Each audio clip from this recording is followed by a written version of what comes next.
Puji Tuhan Bapak Ibu Saudara, selamat pagi. Selamat kita bertemu dalam kasih Tuhan kita Yesus Kristus. Pagi hari ini kita kembali sama-sama belajar akan firman Tuhan. Mari kita akan melihat di dalam Kejadian pasal yang ke-26, ayat yang pertama sampai ayat yang ketiga. Saya bacakan demikian firman Tuhan. Maka timbullah kelaparan di negeri itu. Ini bukan kelaparan yang pertama yang telah terjadi dalam zaman Abraham. Sebab itu Ishak pergi ke Gerar kepada Abimelek, raja orang Filistin. Lalu Tuhan menampakkan diri kepadanya serta berfirman, "Janganlah pergi ke Mesir, diamlah di negeri yang akan kukatakan kepadamu. Tinggallah di negeri ini sebagai orang asing, maka aku akan menyertai engkau dan memberkati engkau, sebab kepadamulah dan kepada keturunanmu akan kuberikan seluruh negeri ini, dan aku akan menepati sumpah yang telah kuikrarkan kepada Abraham ayahmu." Pagi hari ini tema renungan kita adalah fakta dan kebenaran. Di dalam kisah yang kita baca bagaimana tentang seorang tokoh yaitu bernama Ishak, anak dari Bapak Abraham. Kita melihat fakta yang dihadapi adalah di ayat yang pertama, di situ terjadi satu kelaparan. Dan ini bukan kelaparan yang pertama yang terjadi di zaman Abraham, saudara. Dan menarik di sini adalah bagaimana ketika menghadapi fakta yang dihadapi Bapak Ibu, dia berusaha untuk melakukan satu keputusan, ya, mengambil satu pilihan untuk pergi ke Mesir. Di dalam hal ini sepertinya bukan satu hal yang salah.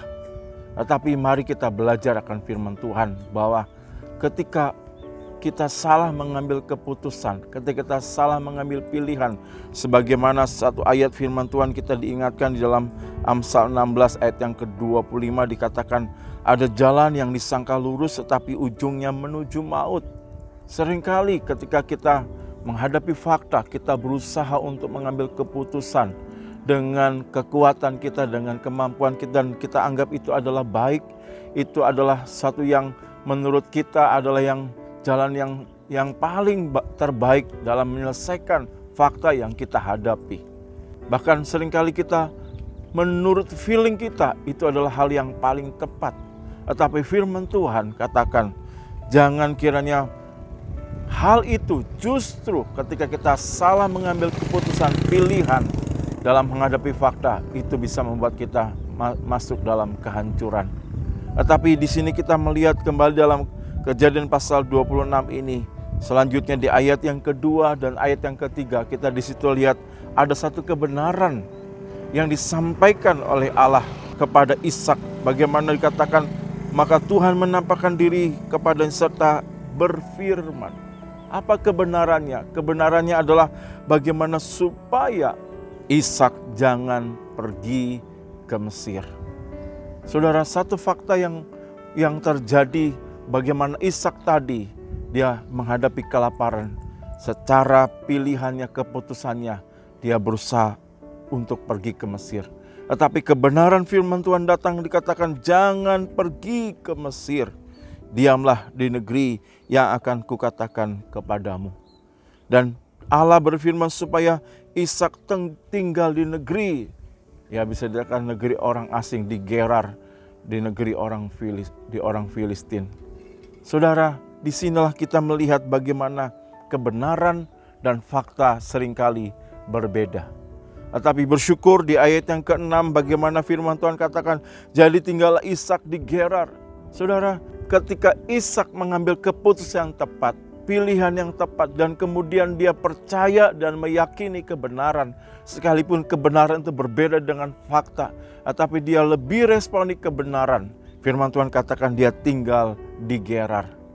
Apa yang terjadi? Firman Tuhan katakan kemudian di ayat yang ke-12, bagaimana di situ dikatakan, maka menaburlah Ishak di tanah itu, dan dalam tahun itu juga ia mendapat hasil 100 kali lipat, sebab ia diberkati Tuhan. Bahkan ayat 13, dan orang itu menjadi kaya, bahkan kian lama kian kaya, sehingga ia menjadi sangat kaya.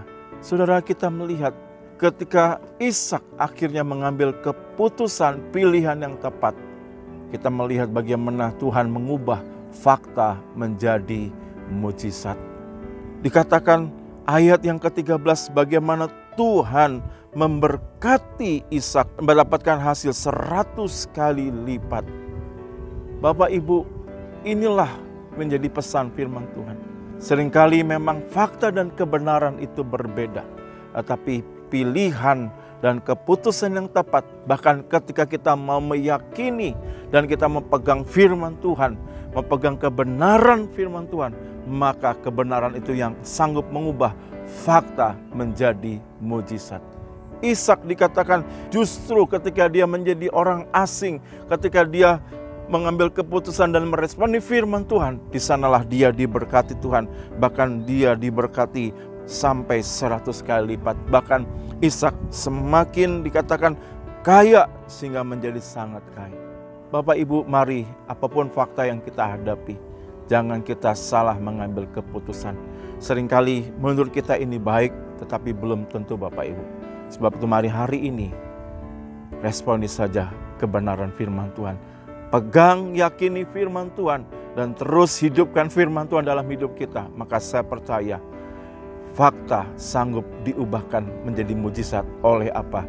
Oleh firman Tuhan yang berkuasa, yang sanggup mengubahkan, yang sanggup menjadikan yang tidak ada menjadi ada. Hari ini fakta apapun yang sedang engkau hadapi, tapi ketika engkau pegang firman Tuhan, ambil keputusan yang tepat, pilihan yang tepat, dan meyakini firman Tuhan, saya percaya fakta sanggup diubah menjadi mujizat. Hari ini kita bersyukur buat kebenaran yang kita terima oleh firman Tuhan. Mari kita sama-sama berdoa. Tuhan Yesus, terima kasih. Kami menyadari ada fakta-fakta kehidupan yang sering kami hadapi. Dan seringkali fakta yang kami hadapi tidak seperti yang kami inginkan. Seperti halnya Ishak menghadapi kelaparan, menghadapi kesulitan, menghadapi masalah dan apapun fakta yang sedang dihadapi umat-Mu. Hamba berdoa kiranya hari ini umat-Mu boleh mengambil pilihan, keputusan yang tepat. Tidak mengandalkan kekuatan, kemampuan yang seringkali kami berpikir itu adalah cara yang tepat menurut kami. Tapi seringkali itu membuat kami membawa kepada kebinasan, kehancuran. Tapi biarlah kami mau meresponi kebenaran-Mu. Firman-Mu seringkali itu berbeda dengan pikiran dan maksud kami. Tetapi ketika kami mau mengambil keputusan, meyakini dan pegang firman Tuhan, kami percaya kebenaran sanggup mengubah ke fakta menjadi mujizat. Lawati umat-umat-Mu Tuhan dalam setiap keberadaan fakta yang sedang mereka hadapi. Kebenaran-Mu melawat kehidupan umat-umat-Mu, melawat bangsa kami, kota kami, gereja lokal kami Tuhan. Di tengah kondisi situasi hari-hari ini, kebenaran-Mu benar-benar nyata dalam kehidupan umat-umat-Mu. Terpujilah nama-Mu Tuhan, berkati Bapak Ibu Gembala, staf Gembala, setiap jemaat Tuhan, GPD COTW Tuhan. Biarlah kami tetap hidup di dalam kebenaran-Mu. Seringkali walaupun fakta dan kebenaran itu berbeda, tetapi kami mau responi firman-Mu Tuhan. Terima kasih, inilah menjadi doa kami di dalam nama Tuhan Yesus Kristus. Haleluya, amin.